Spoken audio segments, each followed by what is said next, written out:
Harka fuunee shamaa akkam jirtu kabajamoo dhaggeeffattootaaf daawwattoota Keelloo Miidiyaa odeeffannoo guyyaa irraa of harkaa qabnu isinitti himna. Sirni bulchiinsaa Itoophiyaa ammaa poolisoota yakkamoo ta'an badhaasaa jira jechuun Jawaar Mohaammed ibse. Yeroo ammaa kanatti biyyattii keessatti sirna namni fayyaalessiitti ajjeefamuu fi yakkamaan itti badhaafamu ta'eera jedha Jawaar. Poolisiin shiftaatti osoo meeshaa gurguruu harkatti qabamee har'a badhaafamaa jira akka jedhu maxxansi Jawaar sirni ammaa akka yakkamoo taati jechuun ibseera. Ji'a ja'a dura ajajaan poolisii godina Shawaa Bahaa meeshaa waraanaa dhoksaan osoo shiftootaa gurguruu poolisiin federaalaatiin Finfinneetti harkatti qabamu faarsee bulaa fi miidiyaaleen mootummaa gabaasuun kan yaadatamudha jechuun haala ture ibsa. Anis sanuma mirkaneessee maxxanseen ture ka jedhe Jawaar namichi garuu guyyoota muraasa keessatti gadi lakkifame hojiitti deebi'ee jedha. Miseensonni kutaa qorannoo yakkaa poolisii federaalaa hordoffii taasisanii isa qaban ammoo gariin hojii irraa ari'amuu kaan ammoo taayitaan isaanii jalaa hirrifamuu isaa maxxansi Jawaar kun eeree jira. Namichi yakka hojjetee hojiitti deebi'uu qofa osoo hin taane raawwii hojii olaantummaa seeraa mirkaneessuutiin badhaafamee jedha. Kominikeeshiniin waajjirri inni hoogganu maxxanse kun jechuun eereera. Qondaalli yakka hamaa ogummaa fi itti gaafatamummaa poolisii tokkoo faallessu raawwate kan osoo nagaa eegsisuu qabu meeshaa waraanaa shiftootaaf osoo gurguruu qabame kun adabamuu nafee badhaafamee ka jedhe Jawaar icciitii ajjeechaa battee dabalatee kaan haguuguuf yakka walii qabu jechuun eereera. Oduu keenya itti aanuun yaada bulchitoota impaayera duraanii ijaaruuf kan hojjetan ta'uu muummeen ministeera Itoophiyaa Dr. Abiy Ahmed himan. Kitaabni mootummaa ida'amuu bu'aa argamee fi muuxannoo qabatamaa irratti hundaa'ee ka barraa'edha akka jedhan ministeerri muummee Itoophiyaa Dr. Abiy Ahmed haasaa isaanii galgalaatiin dhimmoota hedduu irratti dubbii taasisaniiru. Kitaabichi mala bulchiinsaa ta'uu ibsuun mala kana hojiitti hiikuun ni barbaachisasii jedhu. Muummeen ministeera Itoophiyaa Dr. Abiy Ahmed halkan edaa miidiyaa mootummaa irratti dhiyaachuun dhimmoota kitaaba isaanii irraa alaan dubbataa turaniiru. Akka yaada muummichaatti biyyattii yeroo ammaa kana yaadama mataa ishee falaasama haaraa Dr. Abiy ida'amuu jechuun uumaniin bulaa akka jirtutti dhiyeessu. Akkuma Afrikaattuu yaada dhuunfaa ofiin biyyi gaggeeffamaa hin jirtuu ka jedhan ministeerri muummee Itoophiyaa Dr. Abiy Itoophiyaan kanaan biyyoota Afrikaa irraa kanneen yeroo jalqabaaf falaasama dhuunfaan of gaggeessaa jirtudha jechuun biyyoota kaaniif haala kanaan fakkeenya ta'aa akka jiran himan. Falaasamni Itoophiyaan ittiin of bulchaa jirtus falaasama ida'amuu akka ta'etti dhiyeessaniiru. Qeeqxonni garuu dubbii Abiy Ahmed kana bishaanitti naqu. Biyyattiin falaasama haaraa uumtes hin qabdu. Inumaa kaayyoo fi mul'ata mootiiwwan durii galmaan ga'uuf hojjetaa jirti jechuun bulchiinsa PP ammaa qeequ. Namoota yaada Dr. Abiy Ahmed kana barreeffamaan qeeqan keessaa tokko Profeesar Asaffaa Jaallataati. Yaadni bulchiinsa Itoophiyaa dhufaa darbaa kaayyoo fi mul'ata nafxanyootaa durii kan Atsee Minilikii fi Hayila Sillaasee galmaan gahuudhaa jedhu. Bulchiinsi biyyattii takkaa yaadan yoo nafxanyaa keessaa ba'ee biyya gaggeessee hin beekuu ka jedhan Profeesar Asaffaan guutummaan guutiitti yaada Abiyyi kana ni qeequ. Profeesar Asaffaan maxxansa afaan Ingiliffaan gidduu kana katabaniin illee yaaduma isaanii kana jabeessaniiru. Inumaa bulchiinsi Itoophiyaa ammaa bifa adda ta'een tooftaa haaraadhaan mul'ata Minilik dhugoomsuuf hojjetaa jiraachuusaa irraa kan ka'e illiitota Amaaraa biratti jaalala argateeraa jedhu. Yaada isaa kana dhugoomfachuuf ammoo humnoota Oromoo keessaa ba'anii Amaaromanii fi kanneen dantaan sossobanitti gargaaramaa jira akka jedhan Profeesar Asaffaan isaan kanaaf ammoo dantaa akka lafaa qarshii fi aangoo itti kennuun sossobateef jala hiriirseera jechuun ibsu. Uummanni Oromoo bilisummaa isaaf qabsaa'uun ammallee ni barbaachisaa akka jedhu ergaa waliigalaa Profeesar Asaffaa Jaallataa barreessan keessatti caqafameera. Kun ta'ee ministeerri muummee Itoophiyaa Dr. Abiy Ahmed yaadama ida'amuu irratti kitaaba barreessan 4ffaa fi kitaaba mootummaa ida'amuu jedhu ilaalchisee turtii miidiyaa waliin taasisan yaadota hedduu kaasaniiru. Kitaaba mootummaa ida'amuu adda akka taasisu muuxannoo bu'a qabeessa irraa akka waraabame ta'uu ibsu. Dr. Abiy kitaabni mootummaa ida'amuu fedhii biyyaalessaa tokko seenessa biyyaalessaa tokko yoo hin uumne faayidaa Itoophiyaa eegsisuuf qormaata jiru kan agarsiisuu fi karaa ittiin keessaa ba'amus kan akeekudha jedhu. Namoonni yaada ida'amuu kana morman hedduun ammoo yaadni seenessa tokko jedhu saboota biyyattii keessaa ukkaamsee aadaa fi afaan humnoota Amaaraa qofa fudhachiisee gaggeessu hawwaa jechuun qeequ. Inumaa bulchiinsi ammaa paartiin PP naannolee bittimsee Itoophiyaa tokkittii uumuu yaada akka jedhan kun ammoo bu'aa uummanni waggoota dheeraaf qabsaa'ee argate duuba deebisuun olaantummaa saba tokkoo kan garee Amaaraa qofa irratti hundaa'e lafa qabsiisuuf hojjeta jechuun qeequ. Kana galmaan ga'achuufis mallattoowwan amma mul'ataa jiran agarsiistuu ta'uu akka ragaatti ka dhiyeeffatan qeeqxonni yaadaa ida'amuu adeemsi amma handaara Oromiyaa irraan lafa Oromoo naannolee biraaf kutanii laachuu Oromiyaa dhabamsiisuuf abjootamaa jirudha jechuun ibsu. Waa'een dhibdee daangaa lafa Oromoo Booranaa fi Baalee irraan mul'ataa jiru dhimmi waraana Wallagga Ba'aa Giddaa keessatti humnoota faannoon adeemaa jiru sochii kana keessatti hammachiifameera. Yaaddoo Oromiyaa balleessa jedhu ka qaban humnoonni siyaasaa Oromoo hedduun ilaalcha muummichi ministeera Itoophiyaa ammaa Dr. Abiy Ahmed itti jiran kana cimsanii balaaleffatu. Yaadamni ida'amuu Itoophiyaanota dhaalchisuudha jedhu Dr. Abiy haasaa isaanii Hagayya 20 bara 2025 galgala edaa taasisan kanaan. Profeesar Asaffaa Jaallataa ammoo yaada kana cimsanii qeequ. Abiyyi pirojektii ijaarsa saba Amaaraa tarkaanfachiisuuf sabboonummaa Amaaraa Itoophiyummaa fakkeessee ulfeessuun Oromummaa sabaa, seenaa, aadaa, eenyummaa fi sabboonummaa Oromoo irratti lola ilaalchaa labsee jira jedhu. Profeesar Asaffaan maxxansa tibbana jechuun afaan Ingiliffaan Hagayya 18 bara 2025 marsariitii bakkalcha Oromoo jedhu irratti katabaniin. Kaayyoo siyaasaa kana galmaan ga'uuf dhaabbilee siyaasaa Oromoo fi jaarmiyaa walabaa Oromoo ta'an xiqqeessuu fi itti duuluu irratti bobba'aniiru jedhu Profeesar Asaffaan.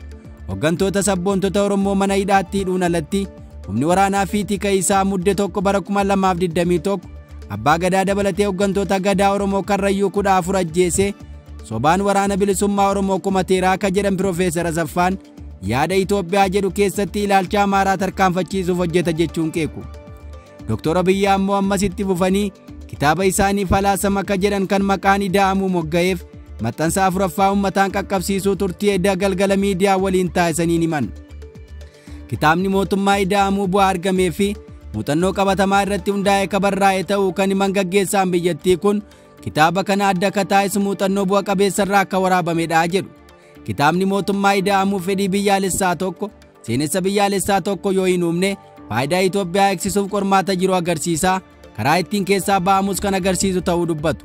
Yaadni muummicha ministeeraa ammaa Dr. Abiy xiyyeeffatanii kaasan nagaa dhabuu biyyattii keessaaf naannoleen jiraachuu akka rakkootti kaasuu yaadu. Naannoleen kun yoo dhabaman nagaan argamaa akka jedhan namni kun naannolee kana guutummaatti dhabamsiisuun akeeka isaanii ta'uu guungumama. Mul'anni akkanaa ammoo Oromiyaa seenaa taasisuu malaa jedhamuun hawaasa Oromoo bal'aa gidduutti yaaddoo uumeera. Adeemsi kun qabsoo uummanni aarsaa qaalii kaffalee argate duuba deebisuun Oromiyaa fi afaan Oromoo dhabamsiisuu mala jedhamuun sodaatameera. Dhimma biraan Dr. Abiy halkanidaa kaasan waa'ee misooma koriidarii ture. Akka dubbii Dr. Abiyyitti misoomni koriidarii fi qarqara lageenii irratti ijaaramaa jiru Itoophiyaan Afrikaaf fakkeenya akka taatu taasiseera. Yaadni kun garuu dhugummaan isaa amansiisaa ta'uu baatus yaadni misooma koriidarii jedhu uummanni kumoota dhibbaan lakkaa'aman mana dhabsiisuun beenyaa tokkoon alatti manni itti diigamee dirree irratti akka faca'an taasiseera jedhamuun dhaabbilee mirga namoomaa fi miidiyaalee hedduun gabaafamaa tureera. Misooma koriidariin Xooxxoo hanga Araa kiiloo dhiyeenya eebbifamee fi misooma qarqara lageenii hojjetamaa jiru akka fakkeenyaatti kan hiran Dr. Abiy hojii isaanii kana haalaan leellisaa turaniiru. Qeeqxonni ammoo dhimma misooma koriidarii kanaan wal qabatee ijaarsumti isaallee qulqullina dhabuurraa bara kana magaalaan Finfinnee lolaan liqinfamtee oolte jechuun ibsu. Misooma koriidarii jedhamuun hanga baadiyyaatti gadi bu'uun hojii Oromiyaa keessatti bara kana hojjetamaa tureen bulchiinsichi mootummaa diiggaa akka jedhamullee taasisuun oolle. Bakka hundatti mana uummatatti diiguun maqaa misooma koriidarii jedhu laatanii hiyyeessii gidirfamaa tureera. Har'a Oromiyaa keessatti maqaa kanaan namoonni mana dafqanii ijaarratan dhaban utuu lakkaa'amanii kuma dhibbootaan akka tilmaamaman amanama. Wanti baay'ee gaddisiisaan ammoo bakkeewwan hedduutti manuma diiganii hambisaniin ala wanti irratti hojjetame karaan bal'atee ijaarame illee hin jiru. Haasaa isaanii keessaan Dr. Abiy dhimmi kaasan biraan siyaasni Itoophiyaa akka jibbinu diiguurraa gara ka jaallannu ijaaruutti ceeraa jedhu. Aadaan mootummaawwan Itoophiyaa yeroo maraa akka darbe jibbuun diiguu akka ta'e ibsuun mootummaan waan darbe diiguun muddamu mul'ata isaa waliin osoo waliin argina fa'aa jedhu. Namni mul'ata qabu gufuuwwan karaa irratti isa mudatu funaanaa deema yoo ta'e galma isaa bira ga'uu hin danda'u jedhu. Galmi mootummaawwanii inni guddaan ani biyya koof kallattii kanaan waan raawwadhaa isa jedhu ta'uu osoo qabu kan Itoophiyaa garuu kakaleessaa qeequun abaaruu fi diiguu irratti muddamuun mul'ata isaanii biraa osoo hin ga'iin hafuuf akka dandeesse Dr. Abiy dubbatu. Dubbiin isaanii kun ilaalcha impaayera Itoophiyaa duraanii ka bulchitoota ishee sanitti fufsiisuun sagantaa paartii isaanii ta'uu akeekeera. Isaan kanaa jedhan malee bulchitoonni impaayera duraanii garuu keessattuu Minilikii fi Haile Sillaaseen biyyattii keessatti afaan Amaaraa qofa uummannis dhalataa Amaaraa qofa akka ta'uuf dalagaa turaniiru. Ilaalchi bulchitoota Itoophiyaa durii kana ta'uu eenyumtuu waliin gaafatu. Dr. Abiyyi ilaalcha sanitti fufsiisuuf haasaa isaanii edaa keessatti ifatti ba'anii dubbataniiru. Ilaalcha kanaaf jaalala qabaachuu kan himan Dr. Abiyyi yaada kana deebisanii ijaaruuf kan hojjetan ta'uu turtii eda taa'isaniin himan. Oduu keenya itti aanuun tooftaa mootummoonni abbaa irree yeroo rakkoo fayyadaman qoqqoodanii bituudha jedhe qondaalli KFO Hamzaa Booranaa.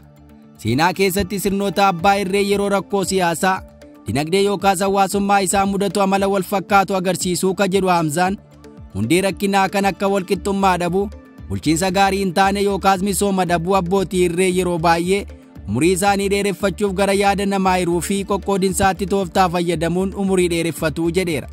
Qabxiin tooftaawwan bulchiinsa abbaa irree jedhee kalaate qondaalli KFO kun diina uumuudhaanii fi garaagarummaa babal'isuun illee tooftaa san keessaa isa tokko jedha. Namoonni yookaas uummanni waliin jiraatu yeroo tokko ta'an aangoo mootummaa sana mormuu danda'u. Kanaaf akka tokko hin taane hojjetaa yaada jedhu kenne. Akkuma kana xiyyeeffannoo uummataa jijjiiruun mala abbootii irreetti jechuun ibsa.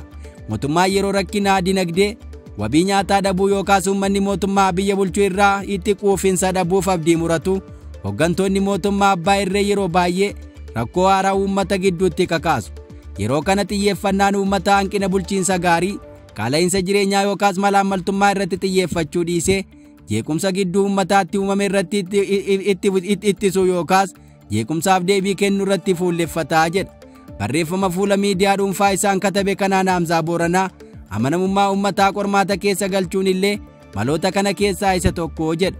Mootummoonni abbaa irree yeroo baay'ee gareewwan kamtu akka isaan deeggaruu fi kamtu akka isaan mormuu adda baasuuf waldhabdee kakaasu jechuun zoonii bulchiinsaa irra deebi'anii bifa haaraa waan kaasuun hawaasni gama kam akka goru ilaaluun dhiibbaa gochuun sirnichi to'annoo akka cimsu salphaa taasisaa jedheera. Yaada isaa keessatti kan eereen Hamzaan bulchiinsi ammaa ani kan Oromooti aangoo natu of harkaa qabaa, lafa keessanitti kabuu hin jiru jechaa Somaalotaaf lafa laateeraa jedha. Yeroo jeequmsi uummata gidduutti babal'atu hooggantoonni abbaa irree gidduu seenuudhaan akka humna tokkicha tasgabbii deebisuu danda'utti of agarsiisuu ka jedhu barreeffamichi.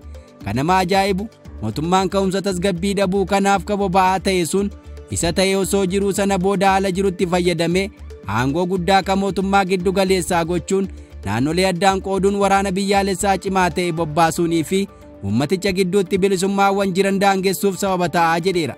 Mootummaan paartii badhaadhinaa PP'n waldhabdee hawaasa horsiisee bulaa daangaa Oromoo, Affaarii fi Somaalee gidduu jiru deebisee amma kaasaa jiru kun wanta akka tasaa mitii jedha.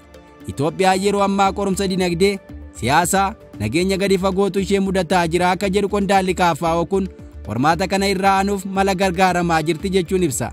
Qaala'insa jireenyaa, hojii dhabdummaa fi rakkoo jireenyaa irraa yaada uummataa guutummaatti jijjiiruuf walitti bu'iinsa kakaasaa akka jiranis ibse.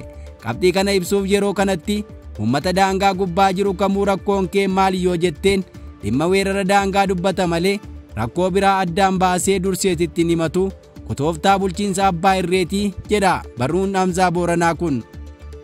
Walumaa galatti abbootiin irree diina uumuun sabaaf sablammii addaan qooduun rakkoo dhugaa sabaaf sablammii dararaa jiru irraa yaada isaanii karaa maqsuudhaan umurii dheeraa jiraatuu ka jedhu Hamzaan garuu tokkummaan, ogummaan, walloluu diduudhaan tooftaa kana laaffisuu jedheera. Hawaasni horsiisee bulaa Itoophiyaa nagaan waliin dhaabbachuun sirna qoqqoodanii bulchuu dura dhaabbachuuf fakkeenya cimaa ta'uu danda'a jedhee jira. Oduu keenya dhumaatiin Israa'el Gaazaa to'achuuf humna eeggataa 60,000 ta'u waraanatti waamte. Waraanni Israa'el guutummaa magaalaa Gaazaa haleeluun to'achuuf karoora qabatee raawwachuu dura humna eeggataa 60,000 ta'uuf waamicha godhe. Hoogganni waraanaa tokko humni eeggataa waamichi godhamuuf fulbaana kana akka dhiyaatu kanneen duula karoorfamee bobbaafaman ammoo warra waraana idilee akka ta'an himeera. Waraanni biyyattii ammayyuu karoora qabameef qophii ga'uuf naannolee Zeetunii fi Jabaaliyaa jedhaman keessatti socho'aa akka jiranis dabaluun ibseera. Ministeerri ittisaa biyyattii Israa'el Kaatziin kibxata darbe waa'ee karoora kanaa akka mirkaneessan yoo ta'u, karoorichi dhuma torbee kanaatti kaabinee biyyattiif ni dhiyaata. Karoora kanaan wal qabatee Filisxeemonni kumoota dhibbaan lakkaa'aman magaalaa Gaazaa gadhiisanii akka ba'an akka ajajamanii fi dahannoowwan kibbaa Gaazaatti argamutti akka godaananis godhama. Kuta'ee michuuwwan Israa'el hedduun karoora kana mormaniiru. Dhaabbanni biyyoota gamtoomanii fi dhaabbileen miti mootummaa biroon haleellaan lafoo marsaa biraan buqqaatii dabalataa hamaa ta'e uumuu waraanni eegalee ji'oota 22 booda dhiibbaa namoomaa balaafamaa uumaa jedhan.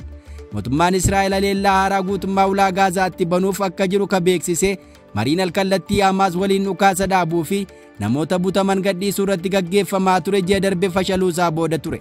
Jaarsoliin alaa araara buusuuf naannichatti socho'an haleellaan Israa'el karoorsite kun eegaluu dura waliigaltee tokko akka godhamu tattaaffii cimsaniiru. Guyyoota 60 dhufaniif dhukaasni dhaabatee namoota butamanii jiran 50 keessaa walakkaan akka gadhiifaman karoora haaraa dhiyeessaniiru. Karoora kana akka fudhatu Hamaas wiixata darbe beeksiseera. Ta'us garuu Israa'el dhimma kana irratti yaada hin laanne. Dhaggeeffattoota keenyaa odeeffannoo nama of harkaa qabnu kanan gammaa dhaggeeffattan ture. Qophii keelloo hafe waliin turtii gaarii.